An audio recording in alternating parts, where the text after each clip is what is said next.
masih menyambung pada bagian part sebelumnya, yaitu di nomor 23 ya, tentang struktur penegasan pada teks eksposisi. Tadi jawabannya adalah yang D, keempat gitu ya. Nah, kata kuncinya ada pada kalimat yang terakhir. Di sini ditunjukkan dengan demikian. Nah, itu ya, dengan demikian itu sudah menunjukkan bagian penegasan ulangnya. Maka jelas di sini adalah D jawabannya. Kemudian yang nomor 24 ini adalah simpulan bacaan tersebut. Untuk bisa menyimpulkan sebuah teks, kita yang pertama tentunya harus melihat pada apa sih yang dibahas di situ. Nah, kebetulan di sini untuk simpulan pada bagian pilihan jawaban ABCD di sini sudah tersurat ya. Ini bagian yang Budiah blok kuning. Nah, ini sudah menunjukkan hasil dari yang tersurat itu.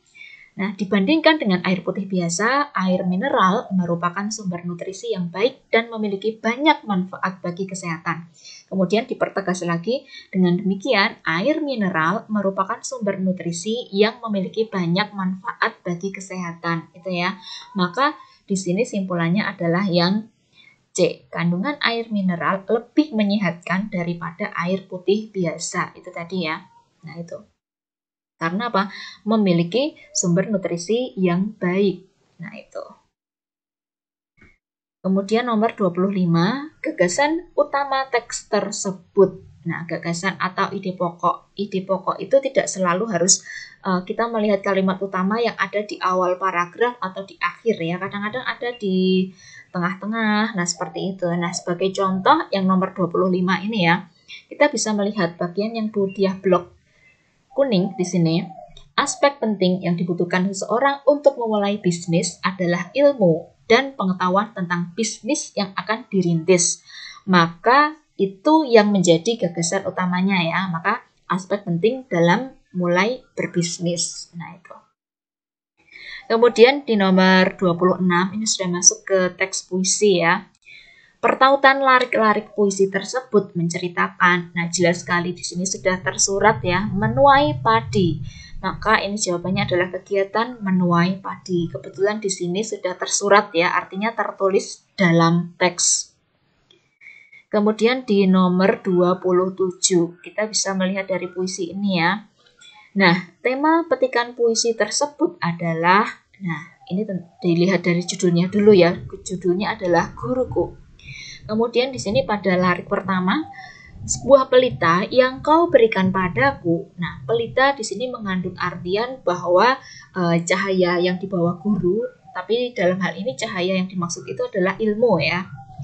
Untuk menerangkan jalan yang gelap gulita. Jadi dengan ilmu kita bisa membedakan misalnya yang baik dan buruk. Nah, seperti itu. Untuk kebenaran dan keselamatan juga bisa kita bisa membedakan mana yang benar gitu ya.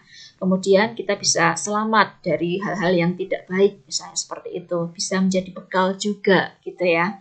Nah, dari sini kita bisa membuat simpulan bahwa temanya ini adalah jasa guru dalam dunia pendidikan gitu ya, karena bisa memberikan penerang itu tadi ya. Ilmu yang bisa untuk bekal di kemudian hari gitu ya, dan cahaya itu akan tetap bersinar. Kemudian di nomor 28, amanat yang terkandung dalam puisi tersebut adalah, nah karena kita kaitkan dengan tema tadi, biasanya tema itu tidak jauh-jauh dari amanat ya, jasa guru dalam dunia pendidikan, maka kita harus menghargai jasa guru yang telah mendidik di sekolah, jangan hanya mengingat, tetapi juga kita harus bisa menghargai. Kemudian di nomor 29, majas personifikasi. Person, dari kata person ya, person itu manusia. Jadi benda-benda ataupun segala sesuatu yang bukan manusia itu memiliki sifat-sifat seperti manusia. Nah, di sini bisa dilihat dari pilihan jawaban D ini ya, ada kata melambai-lambai. Apa yang melambai? Puncak kelapa. Nah, seperti itu. Yang biasanya kan tangan manusia melambai, tapi di sini puncak kelapa. Sehingga ini bisa menjadi sebuah majas personifikasi. Kemudian nomor 30 ini ada citraan pendengaran yang terdapat pada Lari ke berapa? Nah, itu ya lariknya ya yang ditanyakan. Nah, pendengaran. Ini ada pilihan jawaban yang C pada kata berlaku. Lagu itu kan bisa kita dengarkan. Maka itu menjadi citraan pendengaran. Kalau yang A, lautan haru hijau terbentang. Nah, itu bisa menjadi citraan penglihatan gitu ya. Kemudian yang B, burung terbang melayang-layang. Itu juga bisa menjadi citraan penglihatan. Bagian yang D, bersukaraya bersenang-senang. Itu bisa menjadi citraan penglihatan juga ya. Jadi yang tepat adalah yang C. Kemudian di nomor 31, larik bermajas yang tepat untuk mengisi bagian rumpang tersebut adalah, nah ini pilihan jawabannya adalah yang D ya, beribu bintang terbang di langit. Bintang terbang, ada kata kuncinya di sini ya, larik bermajas. Nah itu ya, bintang kok terbang. Nah kalau kita melihat pada bagian pilihan jawaban A, B, C, ini hanya diksi-diksi biasa ya. Jadi tidak ada yang menggunakan majas seperti itu. Kemudian di nomor 32, unsur yang dominan pada teks puisi tersebut adalah majas. Dalam hal ini adalah majas paralelisme, pengulangan pada baris-baris yang ada pada bait puisi tersebut ya. Misalnya jika adalah, kemudian ada ialah, ialah. Nah, seperti itu. Itu adalah majas paralelisme ya.